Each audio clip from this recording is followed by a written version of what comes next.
저희가 이게 그냥 감정평가사들이 임의로 판단하는 게 아니라 아까 보셨다시피 서울시에 있는 추정분담금 위원들이 그 구청에서 구로구청에서 초빙을 해서 보통 한 5명에서 6분 정도 저희가 했던 보고 그 자료를 다 검토를 하고 심의를 합니다. 그게 이제 6월 24일에 아까 설명드렸던 그 가결됐다는 내용이 그건데요.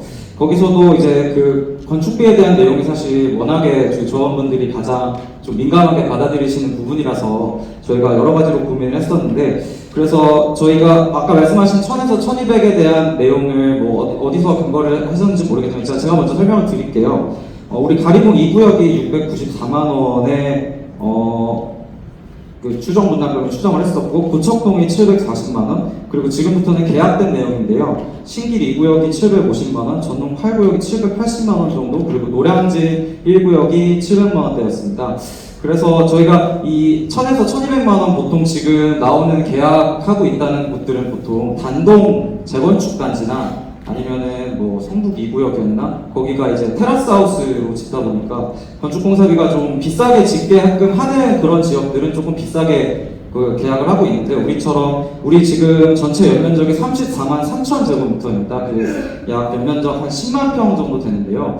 이 10만 평, 그러니까 어떻게 보면 이제 규모의 경제가 적용이 될 수 있는 부분이라고 생각을 하고, 유사한 규모의 유사한 사업, 그러니까 이 정도 되는 규모의 재개발 사업의 다른 구역들의 공사비들을 조금 고려를 했었습니다. 그러다 보니까 이거를 과도하게 높게 잡아서 설명을 드리는 것도 조금 현 상황에서 맞지 않다고 판단을 해왔고, 또 과도하게 낮게 설명을 드리는 것도 맞지 않다고 판단을 해서 저희가 판단하고 서울시 위원들이 같이 판단했던 한 750만 원 수준으로 소유자분들께 통보를 해드렸던 거고요. 그리고 또 우리 지금 저희가 그 소요비용 총 추산액을 한 1조 2천억 정도를 했는데, 우리 공사비 외에 이외 비용이 그러면 한 4천억 정도 되는 거거든요. 그게 뭐냐면은 공사 외의 비용, 우리는 재개발 사업이다 보니까 공사 외의 비용이 좀 많이 들게 됩니다. 그래서 기타 사업비들을 다 고려를 하게 되면 약 1200에서 1300만 원 정도 되는 수준의 공사비와 사업비를 고려를 해서 소유자분들께 통보를 해드리는 자료를 저희가 만들었었거든요. 그래서 혹시라도 조금 오해가 있으실까봐 제가 한번 설명을 드리는 거고요. 그러니까 같은 사업장이더라도 이렇게 공사비가 여러 가지가 이건 이제 여러분들이 이제 이 정도 공사의 비가 체결이 됐다고 하면은 어느 정도일 거다라고 오늘 시점으로 저희가 추정을 합니다. 그러니까 정확히는 저희가 보고서에는 24년 3월자를 기준으로 저희가 이 업무를 도입을 했었기 때문에 그때 기준으로 했었거든요. 그래서 뭐 아까 말씀하셨다시피 뭐 지금하고 그때 가서 공사비가 오른다고 하면은 뭐 소유자분들한테 뭐 부담이 가중되지 않겠느냐 하는데, 공사비가 오른 만큼 우리 분양 수익도 올라갈 수 있고요. 종전자산도 얼마든지 올라갈 수 있습니다. 왜냐면 우리가 구역 지정이 되기 이전에도 이미 다 사업이 진행이 되는 그 느낌이 있으면 다 언제든지 부동산의 가격은 오를 수도 있고 내릴 수도 있는 거기 때문에 저희가 감정평가사지 미래를 예측하는 실은 아니거든요. 그래서 현재 시점에서 추정할 수 있는 여러 가지 데이터들을 근거로 저희가 지금 자료를 만들어 드렸습니다. 정계획 신통기획의 정비계획을 담당하고 있는 유아 컨설턴트 종합건축사사무소의 문형석 전무라고 합니다.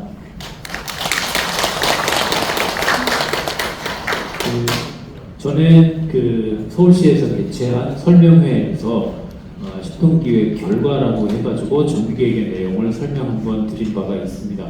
그때는 이제 신통기획의 결과를 설명드린 거였고, 그 신통기획의 내용에는 아주 구체적인 정비계획 내용보다는 이 정비계획이 수립되기 위해서 어떤 걸 고민했고 최종적으로 어떤 결과가 나왔다라는 걸 주로 중점적으로 설명을 드린 바가 있었고요. 질문을 좀 주셨던 부분들이 많이 있었는데 너무나도 당연한 말씀이지만 뭐 분담금이나 이런 부분에 대해서 질문들을 많이 주셨었죠. 근데 당시에는 절차상 그런 것들에 대해서 자세히 설명드릴 수 있는 상황이 아니었고, 지금은 이제 우리가 정비 구역을 지정하기 위해서는 우리 이제 조합원 분들, 주민분들이 동의를 해주셔야 되는데요.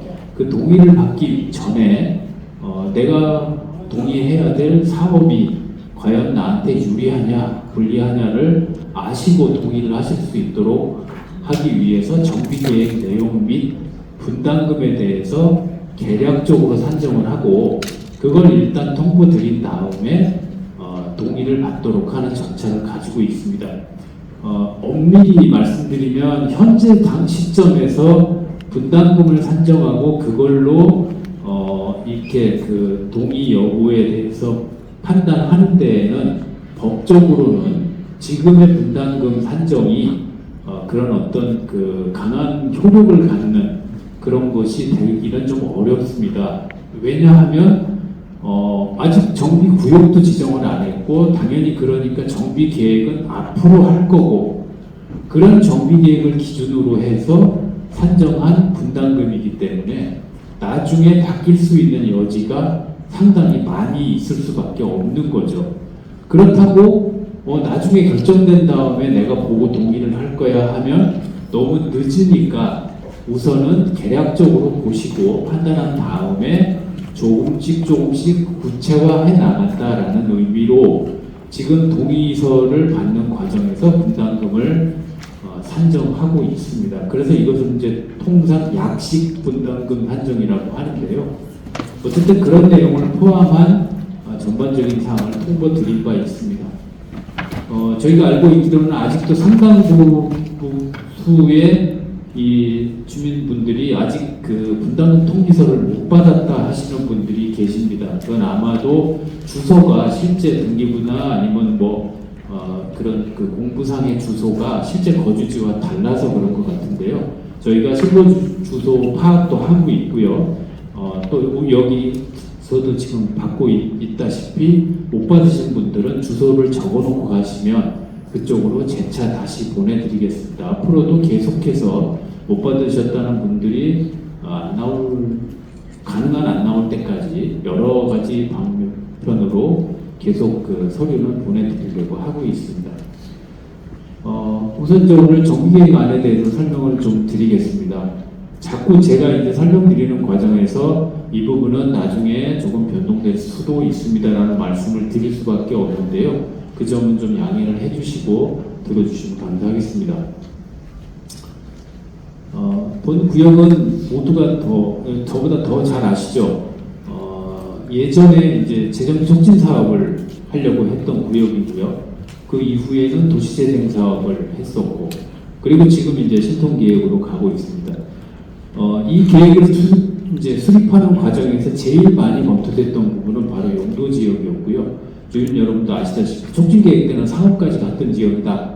그리고 옛날에 여기는 원래 준공업 지역이었다. 이런 것들을 잘 알고 계십니다. 그런 점들과 지금 현재 이 지역이 갖고 있는 어떤 여러 가지 특성을 볼 때 이 구역은 용도 지역이 뭐가 되는 게 맞냐라는 걸 가지고 아주 오랜 기간 동안 많은 검토가 있었습니다. 이렇게 중공업 지역 사이에 끼어 있는 주택 지역으로서 어떻게 계획을 하는 것이 바람직하냐라는 거였었고요. 그래서 이제 그게 제가 말씀드린 것처럼 이제 구로공단 지역으로부터 시작해서 현재 촉진 사업을 거쳐 지벨리에 연접해 있는 이른바 그 도시 첨단 산업 지역의 배후 주거지라는 특성을 가지고 이 지역이 이제 정비되고 개발돼야 된다라고 하는 그런 논리에서 이 사업이 시작되게 되었습니다. 문제도 많이 가지고 있죠. 이제 주변에 그 주거 기능을 이제 좀 더 좋게 거주 여건을 좋게 만드는 것들, 그 다음에 지금의 상권들이 어느 정도 활성화되어 있는 상권들을 어떻게 계승하고 할 것이냐, 또 그리고 이제 지형이 좀 이렇게 그 단차가 있다 보니까 이런 지형 조건은 결국은 아파트를 배치할 때 지형이 단차가 있으면 배치 조건이 좀 여러 가지 법을 이제 고려하면 다른 평지에 비해서 배치가 좀 불리한 것이 사실입니다. 그래서 그렇다고 해서 절대 손해가 나지 않도록 어떻게 건축 계획을 하면 좋겠느냐 하는 것들이 좀 이제 주요한 계획의 고려 사항이었었습니다. 그리고 첫 번째 이제 가장 큰 변화는 여러분들이 처음에 신통구역 신청을 해주실 때는 우리 가리봉시장의 일부 지역이 구역 내에 포함되어 있었습니다. 이것은 이제 애초에 신통계획을 시작할 때 조건 중에 하나가 구역계를 가능하면 정형화해달라는 주문이 있었습니다. 그건 뭐냐면 이렇게 울퉁불퉁해가지고 이렇게 빠지는 구역이 있으면 그게 나중에 또 이제 그 여러 가지 고려 사항들을 또 유발시키기 때문에 가급적 구역계는 좀 이렇게 매끄럽게 도로 중심으로 갔으면 좋겠다라는 그런 조건이 있었습니다. 꼭 그런 것은 아니지만 그런 부분들을 고려해서 가리봉 시장이 일부가 구역 내에 편입이 됐었는데요. 이 부분은 이제 많은 고민을 하게 만드는 부분이었습니다. 이 시장이 그러면 일부가 아파트에 편입이 되면 이제 시장이 일부가 떨어져 나가게 되는 거고, 그렇게 했을 때 시장 기능에는 문제는 없을까? 이 시장은 계속 유지되는 게 맞나? 아니면 변화를 가져와야 되나? 뭐 이런 것들을 고려했었고요. 무엇보다 현행 법규상 이 시장은 인정시장으로서 현대화 사업을 했는데, 이거는 법적으로 보면 10년 정도는 그 사업의 형태를 유지를 해야 합니다. 그렇지 않으면 뭐 그렇게 되기는 어렵지만, 그렇지 않다면 이거를 다시 이제 그 주민분들께서 변상을 해야 되는 뭐 그런 일까지도 법적으로는 그런 해석을 할 수 있는 구역이었습니다. 그래서 여러 가지를 고려할 때 결론적으로는 시장 부분은 사업구역에서 제외시킴으로써 어쨌든 현재 시점으로 볼 때 시장은 계속 유지될 수 있도록 하는 것이 맞겠다라는 부분들이 주된 검토 내용이었었습니다. 그래서 현재는 이 시장 부분을 제외한 구역계로 정비계획이 진행이 되어 왔습니다. 그 다음에가 용도지역 문제인데요. 앞서도 말씀드렸지만 용도지역 문제는 주변의 용도지역을 고려할 때 준공업 지역에 연접한 지역으로서 준주거 지역까지 가는 것이 여러 가지 측면에서 합리적일 수 있겠다라고 결과적으로 판단이 되었습니다. 그래서 현재 2종 1번 주거 지역이 일부 있고 대부분이 2종 7층 지역으로 되어 있는, 그러니까 2종보다 한 단계 낮은 게 2종 7층인데요. 그렇게 되어 있는 상황에서 일부는 준주거, 일부는 3종으로 상향을 하게 됐습니다. 이렇게 결과를 놓고 보면 왜 전부 다 준주거로 하지 일부는 3종으로 놔뒀느냐, 용적률이라는 건 높을수록 유리한 거 아니냐라고 말씀을 주실 수 있는데요. 여기 있는 그림이 그런 부분을 좀 설명드리는 내용입니다. 이쪽은 30층 정도까지, 즉 그 준주거의 용적률을 다 찾아가는데 아무런 제약이 없습니다. 근데 이쪽 위로 가면 구로 남초등학교가 있고 그 학교의 남측에 있는 지역은 학교 운동장에 그림자를 지우지 못하게 현행 법규가 그렇게 되어 있습니다. 그러니까 아이들이 있는 공간에 고층 건물로 인해서 그림자가 생기지 않게 하는 그런 법이 있는데요. 그것 때문에 여기는 최소 5층에서 많아봐야 15층까지밖에 건축을 못합니다. 그러면 이게 논리적으로 어떻게 되는 거냐면 여기까지 다 준주거로 하게 되면, 준주거는 그냥 하는 게 아니라 여러분들 들어보셨을 텐데 기부 체납을 통해서 준주거 지역으로 올라가도록, 즉 용도 지역이 상향돼서 용적률이 늘어나는 만큼 토지의 일부를 기부 체납을 해야 되는데요. 기부 체납을 했는데 그걸 찾아가지는 못하는 상황이 되는 겁니다. 그래서 아예 여기는 용도 지역을 우리가 가져갈 수 있는 데까지만 올리겠다라고 해서 이쪽이 안 올라가게 된 거고요. 여기도 마찬가지게 이렇게 좁고 길게 되어 있는 지역은 옆에 있는 인접대지의 영향을 받아서 여기도 그렇게 높이까지 올라가기는 좀 한계가 있습니다. 그래서 이렇게 평균적으로 놓고 볼 때 이쪽이 못 가져간 걸 여기서 조금 만회하고 그렇게 해서 3종 정도 가져가고 여기는 다 찾을 수 있는 데까지 최대한 찾아서 이 지역이 가져갈 수 있는 최대의 용적률을 다 찾아가겠다라고 해서 이러한 용도 지역이 결정되게 되었습니다. 그래서 좀 아쉬움이 남으시겠지만 우리 지역의 이 형상 자체가 일단 거기까지 갈 수 있는 그런 구조로 되어 있어서 그렇다라고 이해를 좀 해주셔야 될 것 같습니다. 그래서 이제 거기에 따른 건축 계획이 이제 되게 되었는데요. 우리는 또 그런 제약이 있을 뿐더러 가운데에는 또 재건축 아파트를 끼고 있죠. 이것도 배치를 하는 데에는 굉장히 불리한 요소가 되고 있고, 그다음에 도로가 많이 있기는 합니다만 전체적인 우리 세대수 정도의 주택단지로 볼 때는 지출입 도로 조건이 그렇게 좋다고 할 수는 없습니다. 그러니까 각각 면한 도로 전체에서 다 진출입이 원활하게 돼야 되는데 아시다시피 이쪽으로는 도로로 나가는 데에 많은 제약이 있어서 좀 어렵고요. 이거하고 두 개 도로를 주로 써야 되고 이쪽에는 또 단차도 좀 있고 여기도 마찬가지입니다만 그렇게 되어 있습니다. 그래서 주된 통로를 이 두 개 길로 하고 가운데 있는 통로는 주로 보행 중심 그리고 이쪽에 있는 건 일부 차량과 보행이 같이 가는 그런 정도로 이제 계획을 수립했는데 이것도 어쨌든 교통계획 측면에서는 굉장히 많은 고민을 해야 되는 부분이기도 했습니다. 자칫 이 문제가 잘 해결이 안 되면 아까 그 용적률에서도 진출입이 좀 어렵다 그러면 세대수를 좀 줄이라는 요구를 받을 수가 있습니다. 그래서 이제 거기에 걸리지 않도록 가능한 한 최대한 우리 단지에 유리한 교통계획을 수립한 내용이 되겠고요. 그 다음에 이제 우리 오막길이라든가 기존 시장이라든가 해서 여기는 상업 기능도 많이 있고요. 오막길의 성격이 비록 바뀔 수는 있다 하더라도 어쨌든 이미 활성화되어 있는 상업 가로입니다. 이런 것들은 계속 유지되는 게 우리 거주 여건에는 좋기 때문에 가능한 이제 상업 가로는 다시 재배치돼서 기존의 용도가 됐든 그렇지 않으면 거기서 이제 좀 더 우리 주거 여건에 맞는 용도로 바뀌든 그런 것들이 충분히 들어올 수 있는 공간을 만들어주는 계획들을 했고요. 그 공간과 우리 보행로가 서로 잘 조화될 수 있도록 계획을 수립했습니다.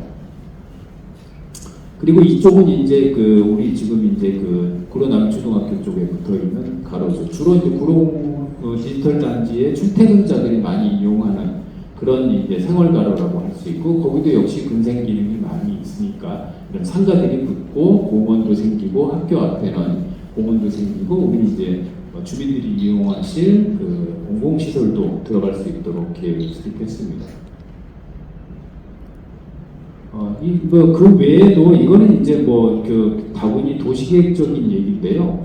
여기서 말하는 도시명 복합주거단지라는 용어를 쓰고 있는데요. 그것은 뭐냐면 지벨리를 염두에 둘 때 기존에 계신 주민들 외에도 여기 이제 세대수가 늘어나니까 외부에서도 좀 인구가 유입이 돼야 되는데 가급적 지벨리 종사자분들이 선호하는 그런 주택을 공급함으로써 그분들이 들어와서 이쪽에 이제 전문직 그런 분들과 젊은 세대고 그런 분들이 가급적 많이 들어올 수 있도록 하는 그런 주거단지를 만들자라는 측면에서 도시명 복합주거단지라는 그런 컨셉을 가지고 계획을 수립하게 되었습니다. 그런 내용을 종합적으로 고려할 때 이쪽 지금 이제 도로 변으로는 여기가 2구역입니다. 지금 가리봉 2구역인데 거기에 붙는 쪽으로는 이런 고층 건물들이 올라가고 그러면 이제 상대적으로 1층에는 오픈 스페이스 공간이 많아지게 되겠죠. 널찍널찍하게 가면서 보행 중심의 그런 통로도 생기고 상가도 이렇게 이제 활성화가 되고 기존의 이제 주민센터는 그대로 유지될 겁니다. 공공시설도 있고 이제 이쪽으로 아이들은 주로 이제 학교 다니는 통학로가 될 거고요. 이쪽으로는 이제 차량과 기타 이제 보행자가 다니는 길 그렇게 형성되고 이쪽으로 또 역시 이제 생활가로가 만들어지고 이쪽에는 좀 비교적 조금 이렇게 낮게 좀 떨어져서 주변 지역에 그런 어떤 위화가 부조화가 좀 없도록 하는 그런 배치가 되는 단지가 만들어져 있습니다.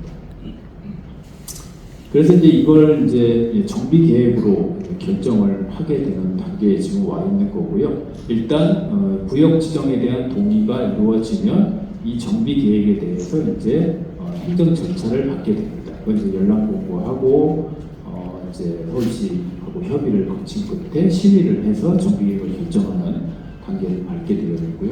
지금까지 지내온 바를 간단하게 요약해 보면 24년 1월에 이제 신통 기획이 끝났습니다. 계획의 기본적인 골격이 이때 만들어진 거고요. 추정분담금 검증위원회라는 것은 이 계획을 기준으로 분담금이 얼마가 될지 산정을 한 다음 그것이 이제 지금 이제 감정평가업체 전문가가 산정을 하시는데요.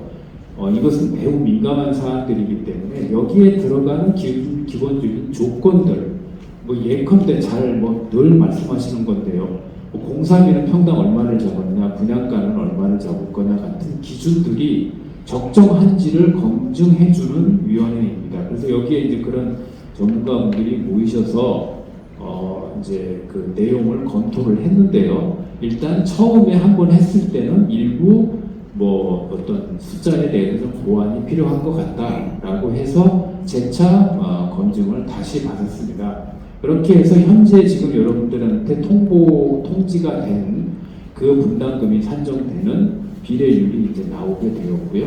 그걸 통해서 이제 우리가 주민설명회를 하고 있는 상황입니다. 뭐 나중 얘기겠지만 이 추정 분담금은 앞으로도 한 서너 차례 더 산정을 하시게 될 거고요. 그때는 이제 지금은 이제 시가 이거를 추진해 왔으니까 이 분담금을 이제 공공에서 하지만 이후부터의 분담금 산정은 이제 조합이 주체자가 돼서 이제 해 나가시게 될 겁니다. 그래서 이제 첫 번째 사항이 구역계는 앞서 말씀드린 것처럼 가리봉시장 일부를 제척하고 제외시키고 구역계를 선정하게 되었고요. 그러다 보니까 면적이 당초보다 2,781평방미터가 빠지게 됐습니다. 이거를 또 이제 그 일반적으로 생각하시면 전체 면적에서 이만큼이 빠졌으니 용적률이 똑같아도 면적이 그만큼 줄어드는 거 아니냐라고 생각하실 수 있는데요. 어차피 이쪽 부분에 있어서는 이게 원래가 상가였으니까 상가로 갈 땅들이 있거든요. 어디로 가든 상가로 들어왔으니까 그분들은 당연히 우린 상가를 갖겠다라고 하실 거를 기본으로 생각해야 되기 때문에 원래 이거를 제외한 부분이 원래 이제 주택을 짓는 용도로는 이 정도 선에서 빠져도 실질적인 어떤 감소 효과는 사실상 없다라고 보셔도 될 것 같습니다. 그 다음에 이제 용도 지역을 놓고 보면 2종 7층과 2종이 이제 일부 3종과 준주거로 이렇게 이제 바뀌게 되었고요. 그에 따른 이제 용도 지역이 바뀜에 따라서 적정한 수준의 공공기업, 즉 기부 체납을 이제 하게 되어 있습니다.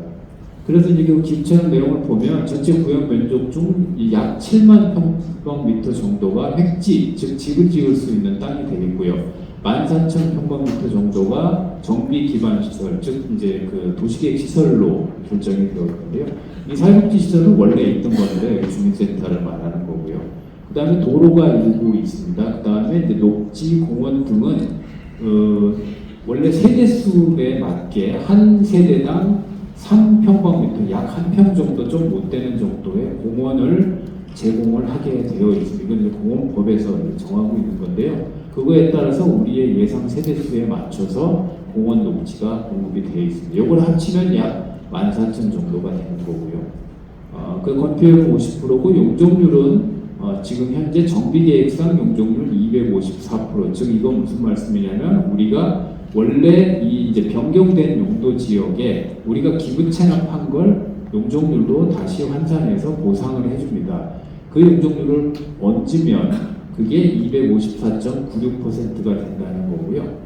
법에서는 이것들을 이제 그 각 용도 지역이 뭐 2종인 게 3종으로도 가고 준주거로도 가고 했으니까 거기에 따라서 법적 기준에 따라서 올라갈 수 있는 용적률이 정해져 있는 그런 그 체계가 있어요. 그래서 거기에 따라서 보면 우리는 어떻게 하든 최대 349.46%까지 올라갈 수 있고 그거보다 더는 올라가지 못하게 되어 있습니다. 이거는 그냥 뭐 법 체계니까 그냥 뭐 누구도 이거는 자기가 자의로 어떻게 건드릴 수 있는 부분은 아닙니다. 그래서 이제 이렇게 돼 있어서 그러면 우리는 정비계획이 254%이고 법에서 갈 수 있는 최대 한도는 349%니까 더 가고 싶다라고 해가지고 여기서부터 여기까지의 차이가 나는 약 100%가 안 되는데요. 그 정도 부분에 대해서는 임대주택으로 공급을 할 테니까 용적률을 올려달라라고 하는 방식으로 해서 349% 비슷한 수준까지 용적률을 끌어올렸습니다. 그건 간단히 말씀드리면 254에서 349 사이에 차이 나는 거에 반은 임대주택으로 서울시의 조성 가격에 넘겨주고 그냥 주는 건 아니고요. 우리도 일부 원가를 받습니다. 물론 원래대로 다 받지는 못하는데요. 그래도 일부를 원가 개념으로 받고 나머지는 우리가 우리 주택으로 사용하는 걸로 해서 349%까지 거의 육박하게 찾아갔습니다. 여기서 말하는 순부담이라는 건 이렇게 용도 지역이 올라간 거에 따라서 법적 기준에 따라서 기부 체납을 하는 면적의 비율을 말하는데요. 전체 토지 우리 사업 부지 면적의 12% 정도에 해당하는 땅을 기부 체납을 해야 되는 거였습니다. 근데 그거를 우리는 토지로 일부를 하고 일부는 건축물로 하겠다라고 그렇게 협의를 했습니다. 이거는 어떤 의미가 있는 거냐면 이걸 전부 다 토지로 기부 체납을 해버리면 용적률이 똑같아도 기부 체납이라는 건 그건 우리 땅이 이미 아닌 거기 때문에 땅 면적이 줄어듭니다. 그러면 똑같은 용적률에도 우리가 집 지을 수 있는 연면적이 줄어들게 됩니다. 그래서 가급적이면 건축물로 땅 대신 건축물을 줄 테니 그 연면적이 안 줄어들게 하자라고 해서 이런 방식으로 지금 결정이 되어 있습니다. 뭐 원하면 건축물을 가장 많이 하고 토지는 안 하면 좋겠지만 그건 또 그렇게 또 마음대로 할 수 있는 부분은 아니라서 나름 적정선에서 최대한 건축물로 가져갈 수 있는 데까지는 최대한 찾아봤다 이렇게 말씀드릴 수 있습니다. 이 11.47%는 우리가 임의로 늘렸다 줄였다 할 수는 없는 것이고요. 그러나 그 기준과 공급량은 약간의 차이는 있는데 그것도 더 비슷하게 맞춘 내용이 되겠습니다. 그 다음에 지금 신통기획에서 처음에 이제 발표된 내용에는 우리 그 기준 용적률 20% 상향이라는 항목이 있는데요. 이게 쉽게 말해서 무슨 얘기냐면 우리 정비계획 제도 중에 소형주택을 많이 공급하면 그 소형주택을 공급한 거에 대한 대가로 용적률을 20% 정도 얹어드리겠다라는 제도가 있습니다. 그거는 그냥 취지 자체가 너무 주택을 사업성이나 선호도를 따지다 보니까 너무 큰 집들만 공급이 된다. 근데 여러 계층별 또는 그 필요에 따라서 작은 주택도 필요한데 잘 안 짓더라.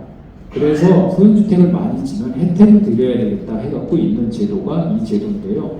이거를 상향을 할 수 있다라고만 문구에 적혀 있고 실제 신통기획 안에는 반영이 안 돼 있습니다.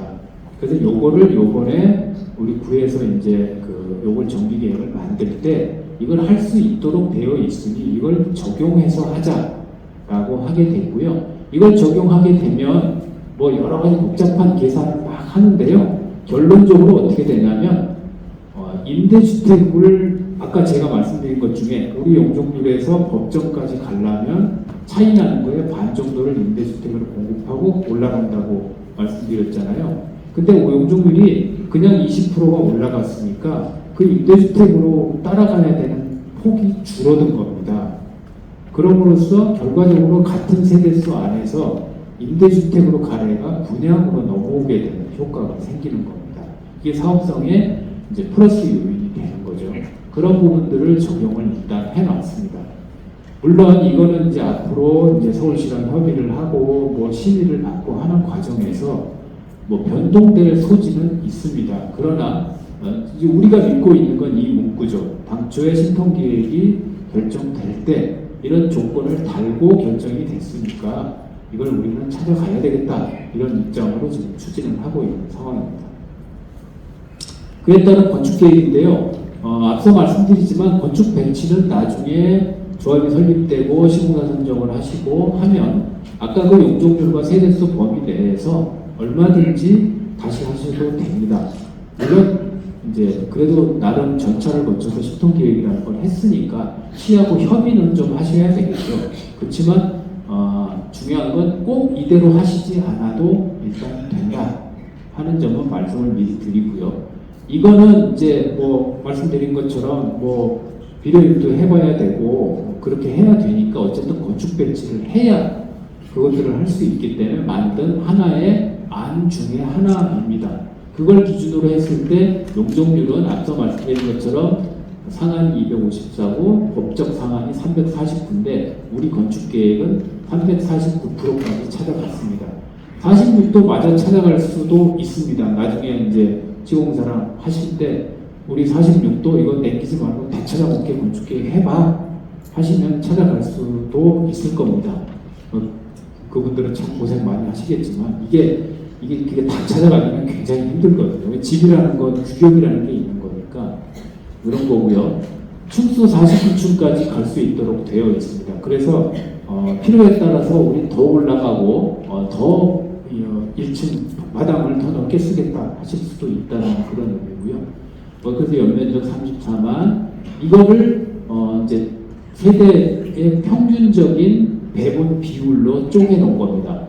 그렇게 해서 이 연면적을 이런 비율로 쪼개면 2211개가 된다는 의미이기 때문에 우리는 59 싫어 나는 뭐 42로 할 거야 또는 우린 큰 게 좋아 120은 94밖에 안 되는데 이거 줄이고 이걸 늘릴 거야 하시면 얼마든지 바꿔집니다. 바꾸면 그에 따라 배치가 바뀌면 되고요. 그랬을 때 5만 안 넣으면 되냐? 연면적 34만만 안 넣으면 되는 겁니다. 그렇게 융통성 있는 부분이니까 이걸 왜 제가 강조해서 말씀드리냐면 나중에 분담금 말씀을 드릴 때 왜 기준을 그렇게 잡아갖고 분담금이 이렇게 나오게 만드냐 라고 말씀들을 많이 하시는 거거든요. 주민 입장에서는 당연히 하실 수 있는 말씀인데 모든 걸 개개 주민 여러분 입맛에 맞게 다 해드릴 수가 없다 보니까 일정 기준을 잡고 해본 겁니다. 그래서 나중에 이런 부분들이 주민에 의해서 구체적으로 확정되고 나면 그에 따라서 분담금 비례율이 달라질 거다. 이렇게 아시고 이 내용을 봐주셔야 돼서 설명을 드리는 겁니다. 요거는 다시 말씀처럼 달라질 수 있습니다. 그리고 이게 달라지면 아까 제가 한 세대당 3평방미터의 공원이 있어야 된다고 했잖아요. 지금은 이 숫자하고 공원 면적하고 잘 안 맞습니다. 공원이 좀 많아요. 그건 무슨 얘기냐면 거꾸로 큰 평형대를 줄이면요. 세대수를 더 만들 수도 있습니다. 공원이 더 많으니까. 단 이 용적률 연면적은 다 차가 먹었으니까 이거가 늘어날 수는 없거든요. 그러니까 이 범위 안에서 그런 것들은 융통성이 있다. 대신 세대수가 늘어나면 공원도 같이 늘어난다는 거는 같이 감안하시면서 고려를 하셔야 된다. 그런 의미입니다. 그래서 이제 이렇게 멋진 계획안이 나와 있고요. 출구는 하나, 둘, 세 개를 줬고, 그 다음에 이제 뭐 나머지 모든 방면에서 보행자는 어디로 들어가실 수 있게 됐고요. 렌타시아는 여기서 출구를 우리랑 같이 쓰고 뒷문 출구는 이쪽으로 나와서 이렇게 빠져나가도록 열어주었습니다. 이것도 원래는 도시계획 시설로 별도로 내줘야 되는데요. 우리 주민분들께서 이건 나중에 가로막지 않으실 거라는 전제하에 도시계획 시설로 하면 그만큼 우리 땅이 줄어들거든요.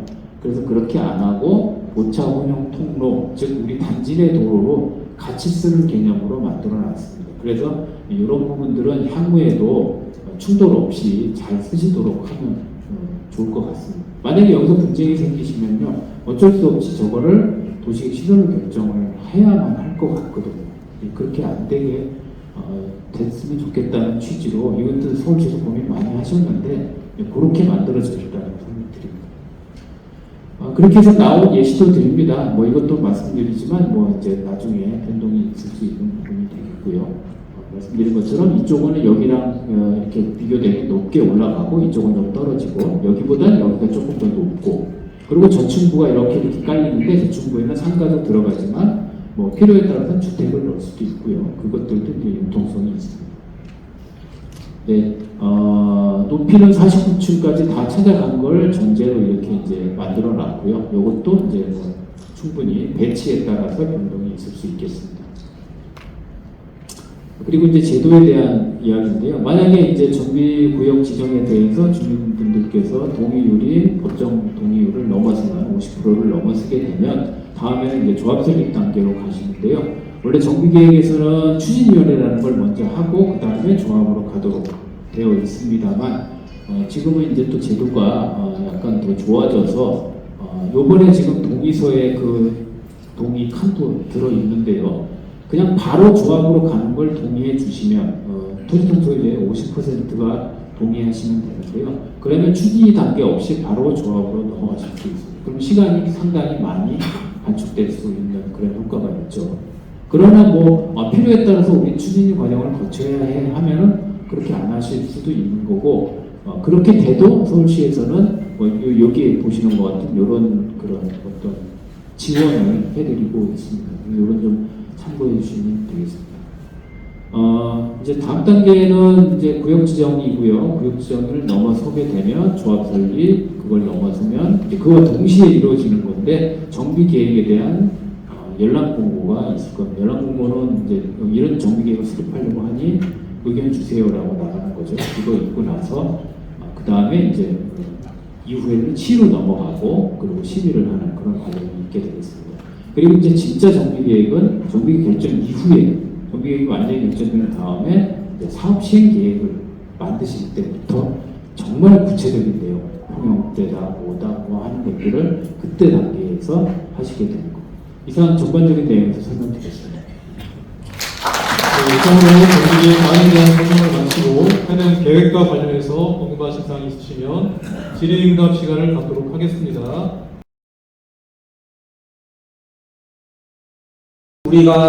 저희가 지금 이거를 했던 이유는 우리 도시정비법 제9조 1항 2의 2에 보시면은 토지 등 소유자 등의 분담금을 각각 그 정비계획 수립할 때에 같이 올려도록 되어 있습니다. 그래서 추정 분담금이라고 하는 것은 여러분이 실제 결정되는 분담금이 아니라요. 지금 사업에서 오늘 우리가 이 사업을 진행을 했을 때 어느 정도 내가 분담을 해야 될까라는 거를 일종의 토지 등 소유자분들의 알 권리를 충족시켜드리기 위해서 거의 2022년 12월 달부터 개정이 됐었거든요. 그래서 그거에 따라서 한 건데 물론 우리 특히 종전자산 추산액, 일반 분양가, 사업비 등은 지금 현 상황에서 저희가 적정한 자료를 가지고 추정한 것이지 실제로 계약이 이렇게 될 거다, 평가가 이렇게 될 거다, 분양이 이렇게 될 거다라는 것을 저희가 보장을 할 수는 없습니다. 왜냐하면 아까 말씀드렸다시피 저희가 신이 아니기 때문에 어떻게 계약이 될지 모르겠지만 만약 이 금액으로 계약이 되고 이 금액으로 분양이 되고 이 금액으로 평가가 됐다면 이 정도 분담하실 겁니다라는 내용을 설명드리는 거거든요. 그래서 이게 저희가 750이 맞다 틀리다, 분양가가 3,180이 맞다 틀리다라기보다도 만약에 이 정도 수준의 분양하고 공사한다고 하면 어느 정도 분담할 것 같다라는 추정치로 이해하시면 좋을 것 같습니다. 그래서 계략적인 순서는 다음과 같고요. 건축계획은 아까 보셨다시피 이건 아까 같은 페이지니까 넘어가도록 하겠습니다. 총 우리 조합원 분양 세대 620세대를 고려를 하였고 일반 분양은 965세대, 조합원 분양 세대보다 많죠. 그리고 임대주택은 211세대. 이거는 재개발 사업을 진행을 하게 되면은 누구든지 어느 사업장이든지 이 사업을 건립을 해야 되는 거고요. 국민주택 규모주택이라는 것은 도시정비법 제54조에 보시면은 우리 상한 용적률 이상 법정 용적률까지 건축물을 짓기 위해서는 이 국민주택 규모주택이라는 임대주택을 좀 기부 채납을 서울시에 해야 됩니다. 그리고 근린생활시설 등 분양 면적표는 다음과 같고요. 근린생활시설과 업무시설이 계획하고 있습니다. 그래서 종전자산 추정하는 방법은 사실 여러 가지가 있습니다. 여러분들이 지금 우리 내 재산 가격 가장 잘 생각하시는 게 뭘까요? 공시지가 보통 많이 생각하시죠. 그 다음에 시세, KB부동산 시세 이런 거 아니면 네이버 부동산에서 아니면 부동산 가면 우리 공인중개사무소 가면 우리 시세가 얼마더라 이렇게 하는데 저희가 여러 가지 방법이 있지만 서울시에서 여러 가지 매뉴얼들을 정해놨는데 그 감정평가사들이 계략적으로 추정한 종전자산가액을 산정을 해서 저희가 그 금액을 반영을 하였고요. 그래서 이게 한 번 더 설명을 드리지만 종전자산가액은 정비구역 지정을 위한 분담금 추산액 산정 목적인 거지 실제로 감정평가를 한 것이 아니다. 여기 지금 우리 토지 등 소유자분들의 총 전체 가액이 한 6천억 정도 되는데요. 이거를 실제로 감정평가로 진행을 하겠다라고 하면은 이 수수료가 감정평가 수수료가 만만치 않습니다. 근데 저희는 평가를 한 게 아니라 지금 있는 현 상황에서 저희가 평가를 할 때 또 가가 호호 방문을 하게 됩니다. 근데 저희가 혹시 저 얼굴 보신 적 있나요? 처음 보시죠? 그러니까 방문을 안 하고 있는 자료 공부상 자료만 보고 저희가 판단을 해서 일종의 추정을 한 겁니다. 그 토지와 건물과 부분 건물 이렇게 세 가지로 나눌 수 있을 텐데요. 흔히 우리 단독주택은 우리 등기라고 하죠. 등기를 떼면 어떻게 나오죠? 토지 등기 나오고 건물 등기가 나옵니다. 근데 내가 연립주택에 살고 있다 하면은 등기를 떼면 어떻게 나오죠? 부분 건물 등기사항 전부 증명서라고 한 개가 나옵니다. 그 기조를 바탕으로 평가를 할 때도 동일하게 하는데요. 단독주택분들은 토지와 건물의 가액을 산정을 해서 합산을 하고 연립주택이나 다세대 주택 같이 등기가 하나만 나오는 분들한테는 저희가 거래사례비교법을 적용해서 산정을 하게 됩니다. 근데 여기서 그러면은 왜 연립 다세대는 거래사례를 쓰고 왜 단독주택은 토지 건물로 하냐? 이때 저희가 토지 건물을 산정할 때 토지를 가격을 산정을 할 때도 토지의 시세가 다 반영을 하기 위해서 여러 가지 시세 조사도 하고 인근에 있는 또 부동산 자료들도 검토를 하고 거래 사례, 우리 평가 사례들도 다 검토를 하게 되는데요. 그래서 우리 지금 현재 우리 구역 안에 있는 표준지들이 이렇게 있는데 한 표준지 가격을 기준으로 해서 한 제곱미터당 280만 원에서 제곱미터당 한 680만 원 정도 수준의 분포를 하고 있었습니다. 그래서 그래서 그 표준지를 바탕으로 해서 인근의 시세들을 검토를 했는데요. 제곱미터당 한 1,035만 원에서 450만 원 정도 다양하게 분포를 하고 있었습니다. 그래서 종전 토지가액은 여기 지금 아까 설명드렸던 표준지 보셨죠? 그 표준지와 약간 몇 배를 그 시세가 몇 배 정도 반영이 된다. 그러니까 표준지의 공시지가에 대비해서 시세가 몇 배 정도 대비가 된다라는 거를 검토를 했을 때 약 한 1.9배에서 2배 내외로 시세가 형성이 되어 있더라고요. 그래서 조금 계산하기 어려우시다 싶으시면은 내 토지 공시지가 있으시죠? 거기에 곱하기 한 2 정도 하면은 내가 지금 이 평가사가 봤던 시세가 그 정도 되더라라고 생각을 하시면 됩니다. 그 다음에 건물 같은 경우에는 지금 2023년 한국부동산은 건물 신축 단가표를 참고했는데 왜 2024년도를 안 썼냐? 이게 가장 최근 겁니다. 그래서 저희가 요거를 적용을 했고요. 그래서 목조주택 같은 경우에는 내용연수 40년, 철근 콘크리트 같은 경우에는 내용연수 50년 정도를 적용을 하였습니다. 그리고 아까 말씀드린 연립 다세대 주택 같은 경우에는 또 안에 있는 여러 가지 사례들을 검토를 해서요. 한 공시 가격 대비해서 한 1.4배에서 2배 내외로 시세가 형성이 돼 있었고요. 그런 것들을 종합적으로 고려를 했을 때 우리 일반 부동산 아까 설명드렸던 단독주택, 상가 건물 같은 그런 같은 경우에는 주거용이 318개 동 정도 있었고 그게 총 3,700억. 그 다음에 집합 건물 연립 다세대가 한 206호 정도 있었고 그게 750억 정도 해서 전체 총 개가 우리 6,400억. 우리 그러니까 아까 설명드렸던 25,000평, 84,000제곱미터 안에 있는 토지의 전체적인 종전자산 추정액이 한 6,400억 정도 됐었고요. 이게 우리가 사업을 진행을 하다 보면은 분양 신청을 하지 않은 분들도 있을 거고 중간에 이제 조합원 자격이 안 돼서 탈락되신 분들도 있었는데 그 부분들은 저희가 한 전체 6,400억 중에서 한 10% 정도 반영을 해서 공제를 했을 때 한 5,700억 정도가 우리 비율 산정 시 들어가는 조합원들의 자산의 총액이다라고 보았습니다. 그 다음 종우자산 분양 수입인데요. 분양 수입에서 가장 중요한 요소가 어떤 걸까요? 일반 분양가, 맞아요. 조합원 분양가는 사실 우리가 내 사업에서 내가 여러분들이 편의점을 운영하실 때 내가 건 사서 300원 매출을 올렸던 게 우리 가게에 도움이 되는 걸까요? 아니죠. 이거를 외부에 판매를 했을 때 어느 정도 수입이 들어오느냐가 사실 제일 중요할 것 같습니다. 그래서 일반 분양가를 산정하는 방식은 우리는 이제 분양가 상한제 적용을 받는 지역이 아니기 때문에 일반적인 시세를 인근에 있는 신축 아파트 시세를 주로 참고를 했었고요.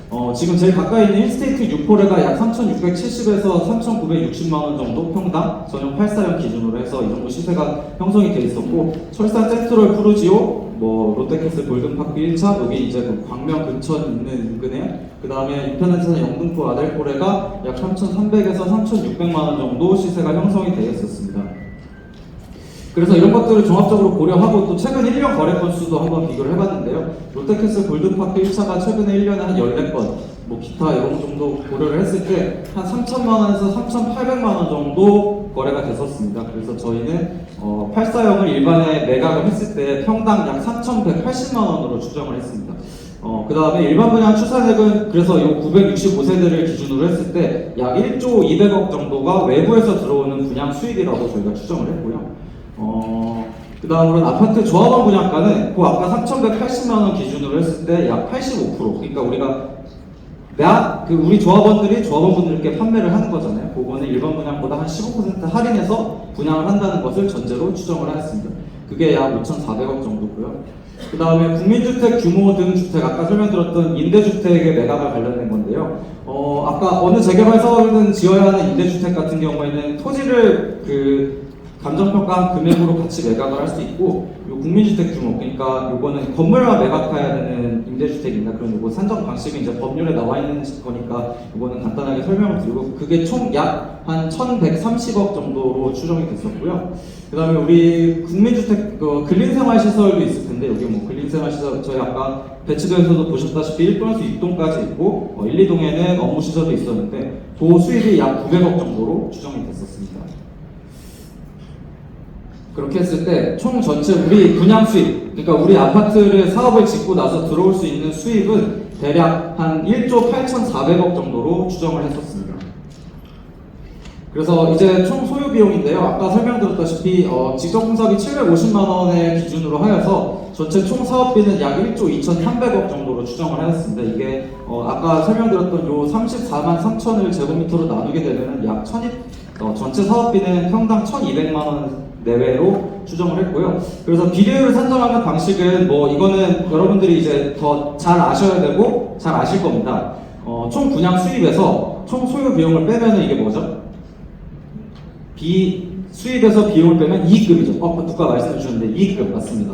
네, 이익금이요. 이게 사업의 수익이라고 합니다. 그 다음에 이 사업의 수익을 우리가 수익률을 산정할 때는 어떻게 산정을 하죠? 내가 들인 돈이 얼마 대비해서 수익이 났나 요거를 수익금이라고 하잖아요. 그걸 이제 비례를 산정할 때 이렇게 적용을 하는데 우리 아까 6,400억에서 10% 제외한 5,770억을 분모로 뒀을 때 이 사업 수익의 비율을 고려를 해보니 약 105.9%, 106% 정도더라라고 저희가 추정을 했습니다. 그래서 추정 분담금을 산정하는 방식은 우리가 아까 설명드렸던 종전자산 추정액에서 예상되는 비례율을 곱하면 그게 우리 조합 안에서 내 자산이 어느 정도 권리를 가질 수 있는지에 대한 권리가액이 됩니다. 그 권리가액과 우리 조합원의 분양가를 비교를 해서 만약에 조합원 분양가가 내 권리가액보다 싸다 그러면 나는 환급을 받게 되겠죠. 그 차이만큼을. 근데 만약에 더 비싸다 그러면은 일부 분담을 하게 됩니다. 그래서 우리 연립다세대가 평균적으로 한 3억 7천만 원 정도 추정이 됐었더라고요. 이게 약 대지 지분으로 기준으로 하면 약 9.8평 정도 됐었는데 건물 면적으로 하면 한 13평 정도 되더라고요. 그 13평 가지신 분이 전용 3구형은 이게 전용 면적 3구형이랑 우리 이거 평형으로 계산하는 방식 혹시 다 아시죠? 우리 보통 몇 평 할 때는 공급 면적을 기준으로 산정을 합니다. 그래서 제가 조금 앞에 다시 보여드리면은 다 왔습니다 이제. 여기 지금 요 레이저 보이세요?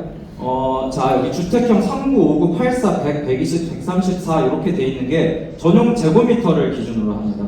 우리 이제 1997년도 이후에 공동주택법이 이제 개정이 되면서 전용 면적을 기준으로 다 산정을 하게끔 돼 있거든요. 그래서 요 기준으로 했을 때 우리 공급 면적, 그러니까 전체 여기 공급 전용 면적에는 실제로 내가 쓰는 면적을 기준으로 하고요. 공급 면적에는 뭐 계단실, 지상에 있는 여러 가지 면적들, 커뮤니티 시설 등을 합친 면적을 말하는데 우리가 보통 이게 몇 평짜리 아파트 살아야 때 그 평을 요걸로 계산합니다. 근데 여러분들 계산하기 어려우시죠? 사진 찍어놓고 여기 메모를 적어놓으세요. 요 우리 전용 3구형은 17평으로 추정이 되고요. 계산을 했고요. 요거를 곱하기 121 나누기 400을 하면 됩니다. 곱하기 0.3025를 하면 되는데 이게 제곱미터 단위거든요. 이게 다. 그래서 80.9가 전용 5구형은 24평, 전용 84형은 34평, 전용 100형은 41평, 전용 120평은 49평, 전용 134형은 54평 이렇게 설계를 계획을 하고 있었더라고요. 그래서 뭐 이건 언제든지 바뀔 수 있지만 현재 상황에서 이제 분담금 표 보시면 이제 내가 몇 평 가는지 이게 계산이 되시겠죠? 자 다시 가겠습니다. 그래서 이 추정 분담금을 계산을 할 때 우리 아까 약 9.8 토지 대지 지분 9.8평, 건물 지분 약 13평 가지신 분이 예상 권리가액은 약 3억 9천 정도 되고요. 이분이 아까 몇 평이라고요 이게? 17평 주택을 가실 때 예상 분양가가 약 4억 9천 정도 되니까 여기보다 여기가 더 작죠. 그래서 분담금을 약 1억 정도 분담을 하게 되고요. 주거용 단독주택은 요거 보니까 건물 면적이 한 58평 정도 되더라고요. 그래서 이분들이 54평, 여기 134형 갈 때 약 9천만 원 정도 추가 분담을 하게끔 정도로 저희가 추정을 했습니다. 다만 아까도 설명을 드렸다시피 현 상황에서 사업이 진행이 된다면 어떻게 될 것이다라는 추정치일 뿐이지 이게 진짜로 이렇게 됩니다라고 설명을 드리는 거는 아니거든요. 그래서 항상 여러분들이 만약에 그렇다고 하면은 마지막으로 그래 아까 여쭤보셨다시피 공사비가 올라가면 어떻게 되냐 내려가면 어떻게 되냐 분양가가 올라가면 어떻게 되냐 내려가면 어떻게 되냐에 대한 내용입니다. 이게 그래서 우리 기준으로 아까 105.9%를 기준으로 했을 때 공사비가 830만 원까지 올라간다고 하면은 분양가가 그대로일 때는 비례율이 약 90% 정도로 감소하게 되고요. 만약에 공사비가 절감이 된다, 뭐 그렇게 되면 가장 최적의 선택이겠지만 그렇게 된다면은 뭐 680만 원까지 내려갔다. 그럼 비례율이 약 119%까지 올라가게 되고요. 만약에 분양가가 10% 올라갔다. 아까 제가 3,180만 원에서 약 3,500만 원으로 올라갔다라고 하면은 비례율이 한 132%로 올라가게 되고요. 만약에 시장이 안 좋아져서 분양가가 떨어졌다라고 하면 약 78%로 비례율이 내려가게 됩니다. 그래서 우리가 지금 가장 나아가야 할 방향은 어디일까요? 여기서 공사비는 낮추고 분양가는 올라가는 이 부분이겠죠. 그래서 여러분들이 사업을 진행을 하실 때 공사비가 얼마다, 분양가가 얼마다 상당히 중요합니다. 그래서 이런 내용이 만약에 우리가 어떻게 조정이 되면은 어떤 식으로 내가 분담금이 바뀌게 될지에 대한 내용을 항상 염두를 해두시고 제가 뭐 부족하지만 간단하게 설명을 마쳤는데요. 혹시라도 질문이 있으시면은 아까 뭐 마이크 다 주시는 것 같은데 질문해 주시면 질문 받겠습니다. 지금 대한민국은 자본주의입니다. 지금 이 사업이 뭐 구청에서 하는 것도 아니고 서울시에서 하는 것도 아니고 우리가 하는 거예요. 우리가 하는 거는 우리가 사업 잘하면 이익 나는 거고 못하면 손해나는 거예요. 근데 누가 따집니까 지금? 그리고 반대하실 분은 반대 표시하시면 돼요. 동의하실 분은 동의하시면 돼요. 그게 자본주의 기본 아니에요? 그 여기서 무슨 이 질문하는 여기 또 보세요. 신속통합계가 63곳 선정, 앞으로 더 늘어날 전망, 재개발 희소성 사라짐, 시세 차익 기대 어려움. 좋습니다. 그러면 이거를 쓰신 분 저한테 질문하겠습니다. 63곳 선정한 것 중에 조합은 평균 대지집을 42평짜리 말해보세요. 서울 시내에 조합은 평균 대지집은 40평, 달동동밖에 없어요. 예? 그게 사업성이에요. 그게 사업성이라고. 여기서 아파트 350% 용적을 가진 서울시내에 있는 구역 해보세요. 2종 7층 건설하는 데서 350% 받은 데 있으면 나와보라 그랬어요. 건설사가 왜 돈 벌니까 남는 건 우리지. 공정 평가가 낮아도 상관없어요. 잠깐만요.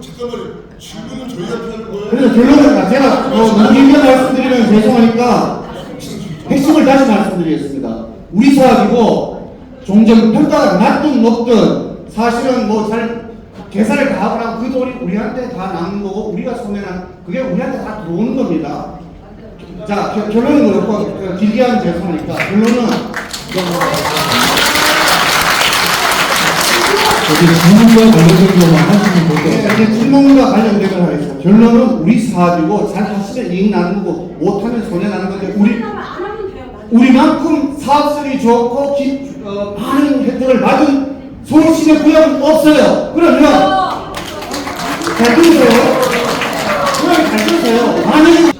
자, 그래서 근린생활시설 분양을 하는 조합원 분양가하고 일반 분양가 보통 주택 같은 경우에 약 15% 조합원 분양가를 적게 잡았잖아요. 일반 분양가보다. 근린생활시설이나 상가시설도 동일한 저걸로 하고 있나요? 네. 조합원 분양가는 아파트 분양가. 근생 분양받는 사람이 아파트 분양받는 사람보다 손해내면 안 되겠죠, 그죠? 아파트 분양을 조합원을 15% 할인 분양을 했으면 근생도 똑같이 15% 할인 분양해야 되잖아요. 그래서 똑같이 맞췄습니다.